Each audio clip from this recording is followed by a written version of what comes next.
plan to introduce speed awareness courses in lieu of penalty points is to be put forward to government by the Road Safety Authority. I think it's a great idea. I think it is the first of many educational processes that should be put in place. I would like to see it made mandatory rather than I'll take my fine and my penalty points or I'll do a course. I would much rather that somebody has to do a course. And I think when people are punished with fines and penalty points, no education has taken place. And if no education has taken place, there's not necessarily going to see a change in behaviour. It might be a temporary change in behaviour because they don't want to get caught again or they don't want to have 6 penalty points.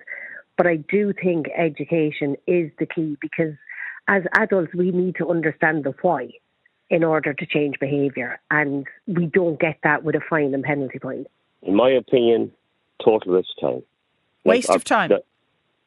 Right, I'd say, are people that stupid that they have no common sense? If I was running the show, what I would do is, if you're caught speeding once, first time, you get 5 penalty points. The next time, your car is taken off you for a week and you get another 5 penalty points.